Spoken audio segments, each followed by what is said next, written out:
Bienvenidos oyentes de Radio Sefarad, estas son las noticias.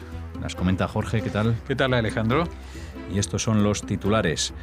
Archivan la causa del abogado anti-israelí Gonzalo Boye, condenado por colaborar con ETA contra Ángel Mas y ACOM. Detienen a un funcionario de prisiones en Madrid y León que colaboraba con una célula yihadista de detenidos. Primarias en el Likud, el partido de Netanyahu, para elegir a los aspirantes y su orden en el próximo Parlamento. En visita a Israel, el presidente austriaco asume la responsabilidad compartida por la acción de compatriotas durante el Holocausto. Estos son los temas de hoy aquí en Radio Sefarad. Volveremos en la segunda parte con la agenda cultural. Hablamos ahora de Gonzalo Boye, como letrado del Comité de Solidaridad con la Causa Árabe, CSCA, presentó en octubre de 2017 una querella contra la Asociación Acción y Comunicación sobre Oriente Medio, ACOM, y su presidente, Ángel Mas, por sendos delitos de asociación ilícita e incitación al odio, respectivamente. El Juzgado de Instrucción número 7 de Madrid archivó la causa y ahora la Audiencia Provincial de Madrid confirma la decisión definitivamente. La condena podría haber significado una pena de prisión de hasta 4 años para el presidente de ACOM y la ilegalización de la organización española. El abogado chileno Gonzalo Boye, condenado a 14 años de prisión por colaborar con ETA en el secuestro del empresario Emiliano Revilla, fue quien aconsejó a Carles Puigdemont y el resto de exconsejeros catalanes que se refugiaran en Bélgica para huir de la justicia española. Y fue también Boye quien recomendó al expresidente de la Generalitat que contratara en Bruselas los servicios del abogado Paul Becart, especializado en defender a terroristas de ETA. Además, entre otras muchas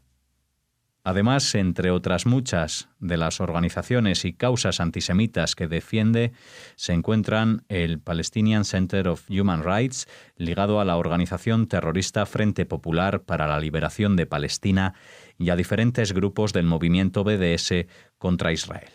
Sí, este personaje, por llamarlo de alguna manera, es un abogado, es un letrado y tiene muchos títulos, pero también estuvo 14 años preso por terrorismo.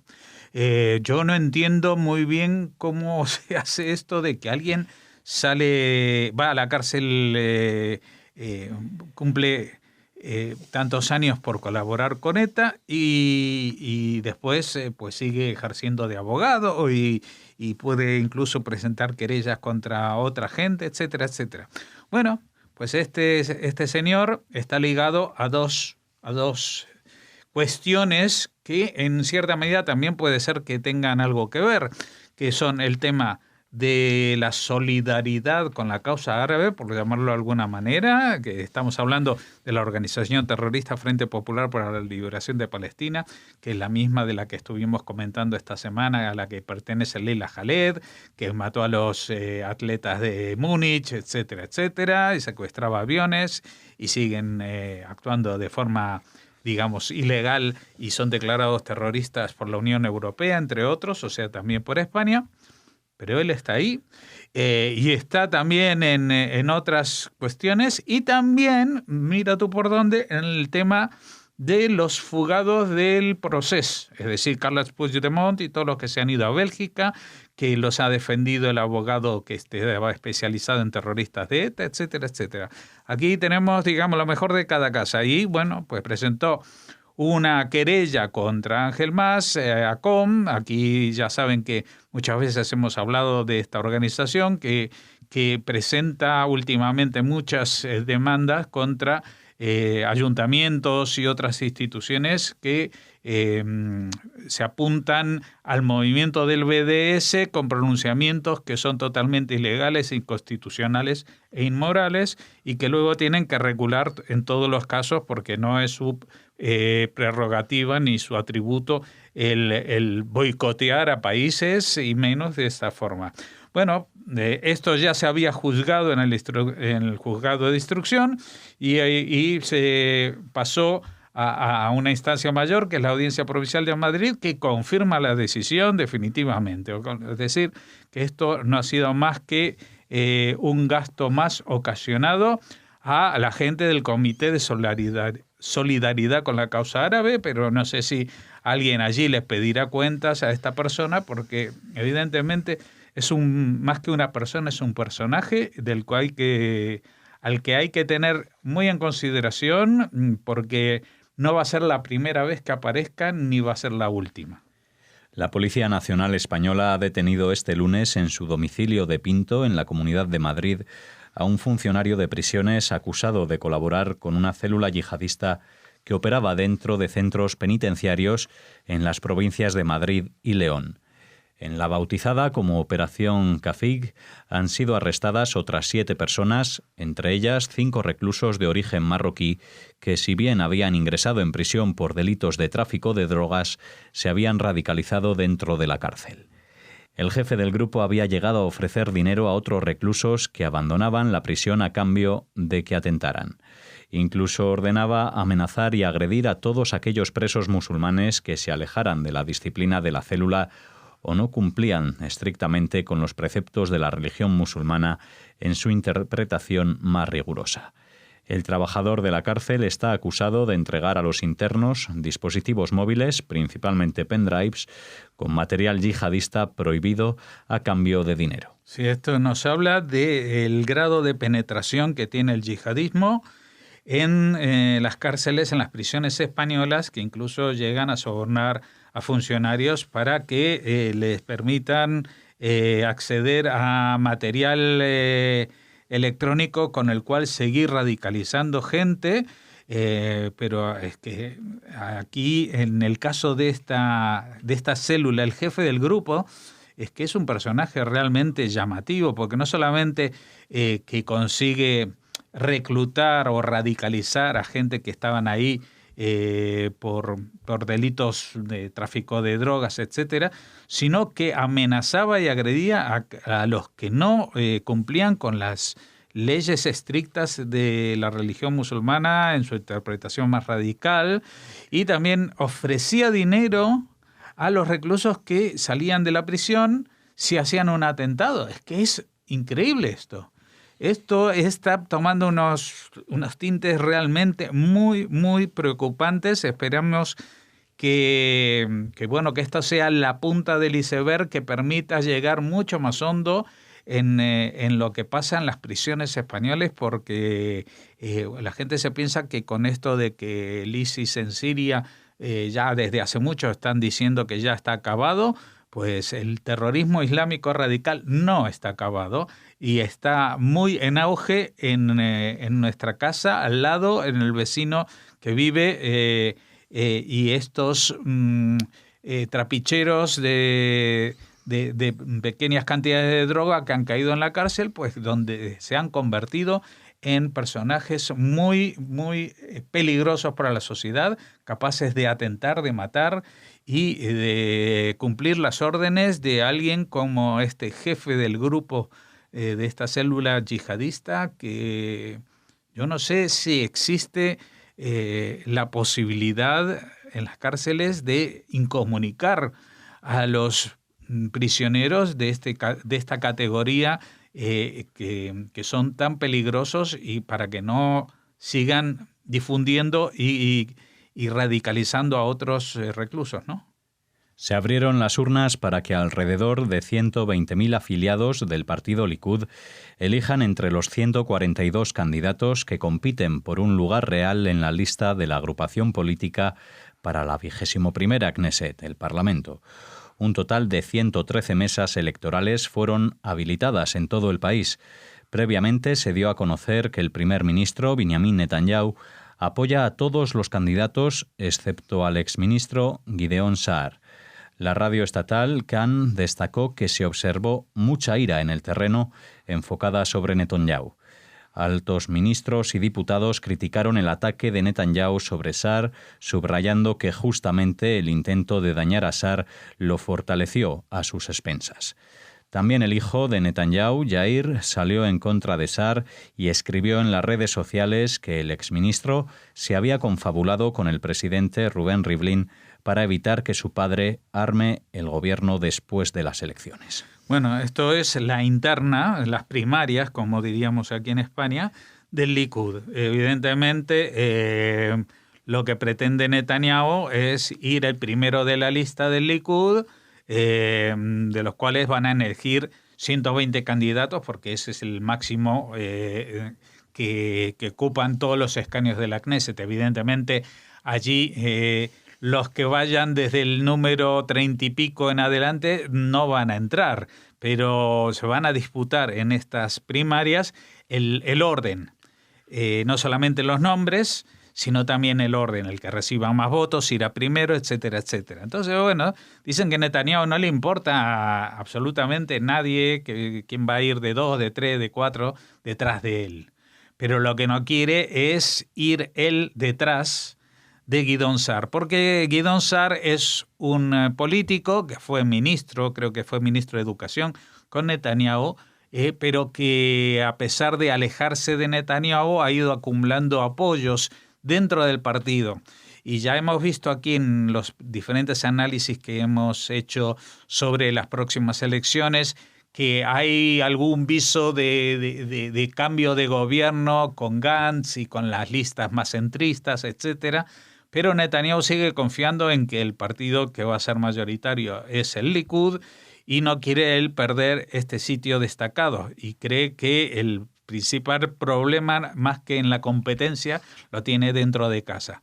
Y entonces, si Gideon Sa'ar se queda de número 1, pues él se va a quedar muy posiblemente, no solamente de número 2 o 3, sino posiblemente fuera de la Knesset, porque esto significaría la pérdida de apoyos en un momento tan delicado para su estatus político, porque está siendo acusado en varios procesos de corrupción que la policía ya tiene muy avanzados.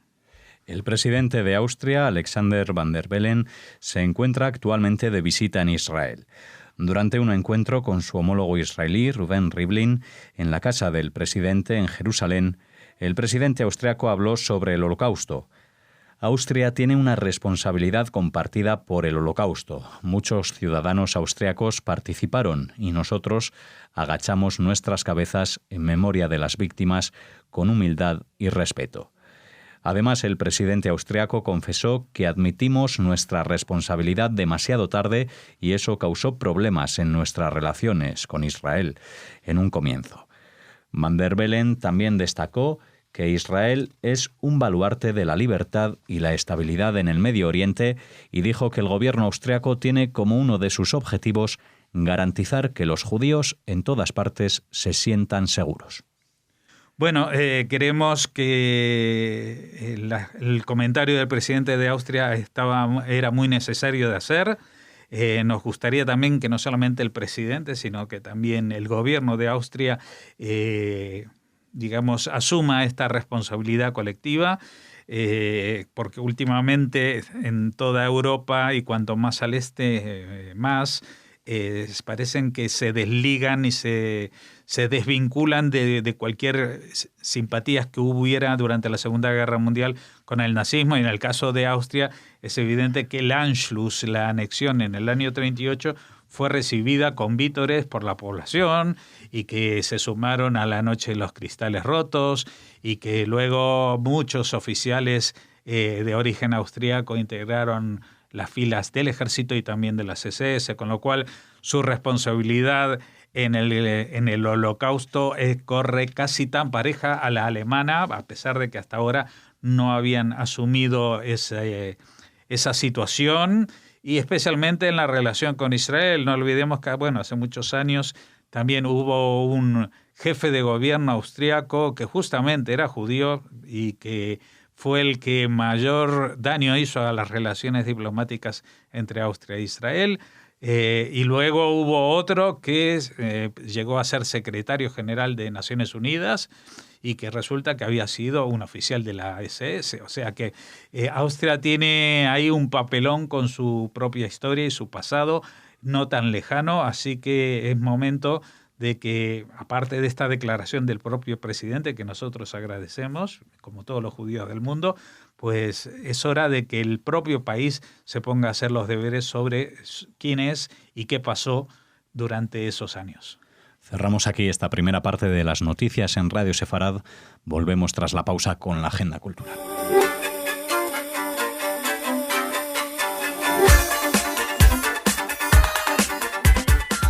Pasamos ya a la agenda cultural. Hola, Raquel. Hola, Alex. Hola a todos. La iniciamos ¿con qué? Con cine. Nos vamos al Festival Judío de Cine de Punta del Este, que comenzó este 2 de febrero. Qué buen sitio para irse.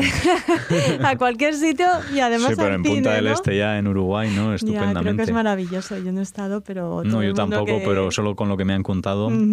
Hay que decir que gente de Uruguay, ¿no? Pero sí. Da igual, es como si tú dices que qué mal estado en Cádiz. Ya, pues es imposible. Lo mismo, ¿no? Bueno, creo que está un poquito caro Punta del Este, pero no las entradas para este festival porque de es cine verano, judío, que es uno de los más prestigiosos dentro del circuito de festivales judíos del mundo. Termina este 6 de febrero y no queríamos que se clausurara sin hablar de él. Las sedes de esta 16ª edición han sido el Hotel Enjoy y en Punta del Este el Resort Spa, en la Sala Cinema Café. En esta ocasión la Universidad ORT Uruguay presentará su espacio con diversas actividades. Se han podido ver películas como las que se enmarcan dentro del ciclo Mujeres Cariátides y el mar, hacedor y artista de Liliana Livne, a quien conocemos aquí muy bien. Ya saben, esta exposición pues se ha incluido en este festival. Se lanzará, quiero decir que aparte de la proyección de películas hay otras actividades como esta exposición de Liliana Livne, el lanzamiento del libro Chinos y Judíos, Puentes y Encuentros entre dos civilizaciones milenarias de Gustavo Pereknik. Se desarrollará la conferencia Israel y la diáspora judía, unidad o conflicto de identidades, con Alberto Spektorovsky, profesor de teoría política y política comparada de las universidades de Tel Aviv y Columbia. También se presenta el libro La Shoah, un fenómeno no resuelto, Nacionalismo, Shoah, Historia y Memoria, reflexiones de intelectuales y debates historiográficos, de Roberto Cijón. Y Pereknik dictará la conferencia Amosos, la literatura y los ideales. Como les decimos, estas actividades se enmarcan dentro de este Festival de Cine Judío de Punta del Este, que imagino que anunciará muy pronto su palmarés y en ese momento se lo comunicaremos. Muy bien, pues estupendo. Ese viaje a Uruguay desde aquí, sin más, desde el micrófono, tan a gusto, ¿no? Una corta, vamos. Eso, se habrán alegrado muchísimo del Goya al mejor guión adaptado al cineasta uruguayo por su Álvaro Bresner, por su película La noche de 12 años. Seguimos intentando hablar con Álvaro Bresner, que está ocupadísimo, pero bueno, esperamos que... Pero bueno, ya le has mandado el mensaje, ¿no? Ya está, ya dos mensajes. Uno nada más a que enterarme del premio en directo. Y ya está. Y esto si nos escucha, sí, no ojalá, le mandes más. Ojalá. Venga. Bueno, ya no quiero ser tampoco pesada y hay que comprender que está atendiendo a medios de todo el mundo, claro. Pero bueno, no perdamos la esperanza. Continuamos entonces mientras escucha vamos, nuestra llamada. Nos vamos al ciclo de conferencias que nos ofrece este año el Centro de Amistad Judío-Cristiana. Grandes personalidades judías y cristianas a lo largo de la historia es su título, ya lo saben. Y en este febrero comienza con este miércoles 6 con la conferencia Jeremías, el profeta del exilio, a cargo de la doctora Fuencisla García Casar de la Universidad de Salamanca. El miércoles 13, Liderazgo en Acción, dos mujeres judías, Esther y Judith, una conferencia que impartirá Esther Ben-Dahán, ya saben, del Centro Sefarat Israel, la escritora, gran amiga de Radio Sefarat. Les seguiremos hablando de estas conferencias, pero ahora queremos recomendarles un libro. Una comida en invierno. Sí, pues mira, lo que no he hecho yo hoy. De Uger Mingarelli. Es un libro que nos presenta la editorial Siruela, que nos sitúa en una mañana en pleno invierno, en la que 3 soldados alemanes se arrastran por los helados campos de Polonia. Tienen órdenes de rastrear la zona y regresar con uno de ellos. Tras atrapar a un joven judío escondido en el bosque, el grupo decide descansar en una ruinosa cabaña abandonada antes de volver al campamento con su presa. Mientras, con sus escasos recursos, preparan la comida, se les une un cazador polaco cuyo virulento antisemitismo eleva la tensión de una atmósfera ya de por sí a punto de estallar. A medida que cada uno comienza a examinar su propia conciencia ante las implicaciones últimas de la misión, las lealtades y los vínculos de esos hombres exhaustos y hambrientos se verán puestas a prueba. La complejidad moral y la elaborada textura de esta obra, que califican desde la editorial de maestra, contrastan poderosamente con lo escueto y directo de su prosa.